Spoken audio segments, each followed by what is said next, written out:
안녕하세요. 오늘은 제 17강인데요. 지난 시간 16강까지 우리는 3학년 2학기 전반을 다 공부를 하셨기 때문에 오늘 17강부터 24강까지는 여러분들이 중학교 1, 2, 3학년 때 배웠던 수학의 아주 중요한 개념들 중에서 고1 과정에서 당장 공부하시게 될 아주 밀접한 단원들만 전부 뽑아서 총 정리를 해드리려고 합니다. 그래서 여러분들이 좀 듣고 많은 도움이 되셨으면 좋겠습니다.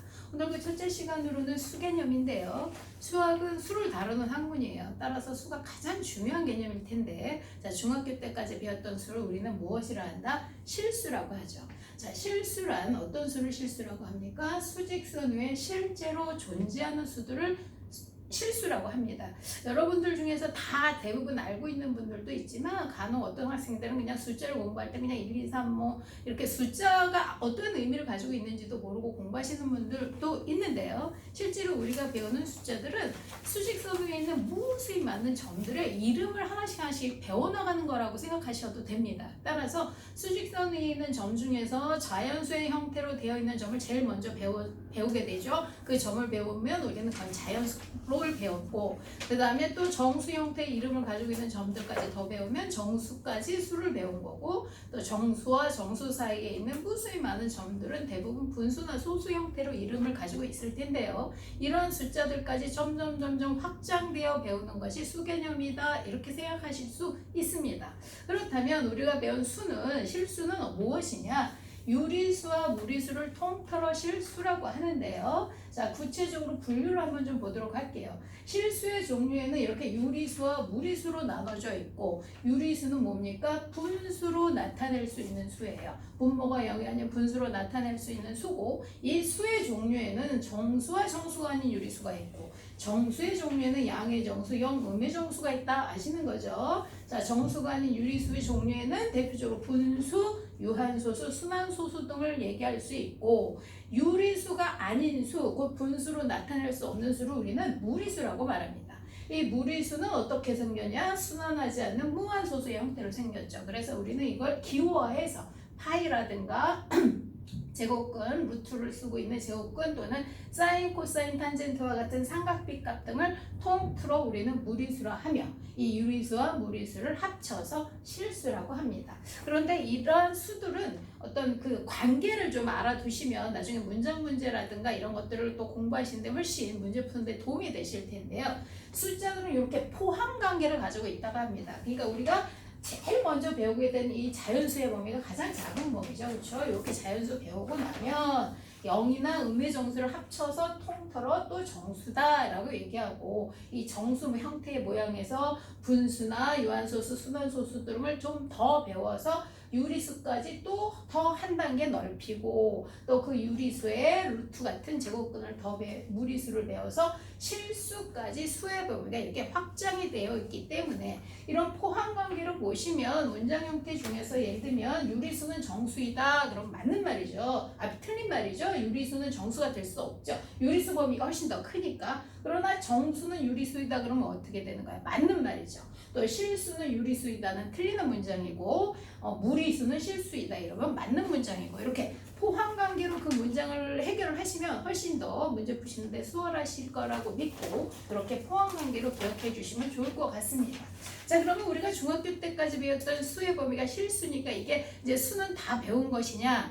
그렇지가 않아요. 고1 과정이 되면 수가 한 단계 더 좀 넓혀지는데요. 자, 고등학교 때 배우는 수의 범위를 우리는 복소수라고 합니다. 자, 복소수는 중학교 때까지 배웠던 실수와 허수를 합쳐서 복소수라고 하는데, 아까 말씀드렸지만 실수는 뭐예요? 실제로 존재하는 수잖아요. 그렇다면 허수는 어떤 수야? 실제로 존재하지 않는 수입니다. 그러면 실제로 존재하지 않는 수라는 게 어떤 걸 의미합니까? 라고 얘기하실 텐데, 자, 우리가 실수 범위 안에서 구할 수 없었던 게 바로 뭐냐면 음수의 제곱근이에요. 그쵸? 우리가 양수의 제곱근은 플러스 마이너스 2개, 0의 제곱근은 0 하나, 음수는 제곱근이 없다, 이렇게 배우셨잖아요. 그쵸? 제곱해서 음수가 안 나오기 때문에. 자, 그래서 음수의 제곱근을 수학자들이 더 만들었어요.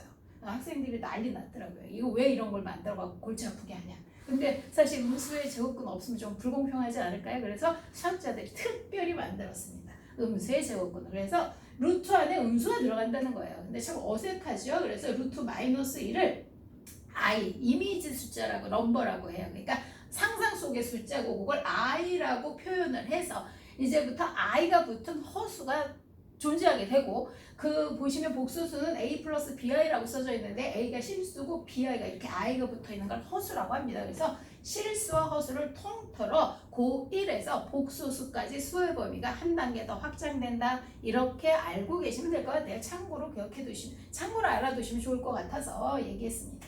자, 그 다음에 이제 우리가 배운 실수는 어떤 성질을 갖게 되느냐 하면, 수직선, 우리가 지금 배우는 숫자 계속 말씀드리죠. 수직선 위에 있는 점들이에요. 따라서 수직선 위에는 무수히 많은 유리수, 무리수, 실수가 존재할 텐데요. 유리수, 무리수, 실수는 어떠한 경우에도 세워볼 수가 없습니다. 어떤 제한을 주더라도. 따라서 유리수, 무리수, 실수는 항상 무수히 많은데, 사실 자연수나 정수는 어때요? 어떤 한계가 주어지면 만족하는 자연수의 개수는 몇 개냐, 정수의 개수는 몇 개냐, 이런 문제가 제일 많이 나오잖아요. 따라서 자연수나 정수는 한계가 있고 세워볼 수 있어서 유한계가 존재한다고 말할 수 있지만, 유리수, 무리수, 실수는 항상 무수히 많다라는 거 기억해 주시고, 그 다음에 수직선 위에 있는 모든 점은 실수로 완전히 메울 수 있다고, 수직선 위에 있는 점 하나를 모두 다 읽게 됐고, 우리는 그 수의 범위가 실수라고 말했기 때문에 그 표현을 수직선 위에 있는 모든 점은 실수로 메울 수 있다라고 표현을 합니다. 자, 그 다음에 실수는, 우리 숫자를 배우면 어떤 걸 대소 비교를 하실 수 있어야 되는데, 숫자의 대소는 수직선에서 오른쪽에 있는 숫자가 더 큰 거예요. 그래서 음수 같은 경우는 절대값이 작을수록 크게 된 이유가 마이너스 1이 마이너스 2보다 오른쪽에 있잖아요. 그래서 음수끼리에 대해서는 절대값이 작을수록 컸던 거고요. 자, 그 다음에 어떤 그 유리수, 무리수가 같이 있는 수의 범위가, 수의 대소 같은 경우는 우리 어떻게 구했었어요? 빼서 구했죠. 앞에 수에서 뒤에 수를 빼서 양수면 앞에 게 크고, 같으면 0이면 같고, 그 다음에 뺐을 때 음수가 나면 뒤에 수가 크다라는 것도 대소 비교도 하실 수 있어야 될 겁니다. 자, 그 다음에 허수. 자, 이것도 참고죠. 허수는 수직선 위에 실제로 존재한다, 안 한다? 안 한다. 따라서 뭐예요? 대수를 비교할 수 없다라는 것도 참고로 아실 수 있겠죠. 자, 우리가 배우는 숫자 실수에서 이제 고등학교 때 허수까지 배우신다고 했는데, 허수는 겉목을 실을 필요 없어요. 어렵지 않습니다. 예, 그냥 쉽기 때문에 너무 걱정 안 하셔도 될 것 같고, 어쨌건 수학에서 수의 범위가 가장 중요하니까 수 개념은 정확하게 알고 이해하고 넘어가 주시길 바랍니다. 오늘 고생하셨습니다.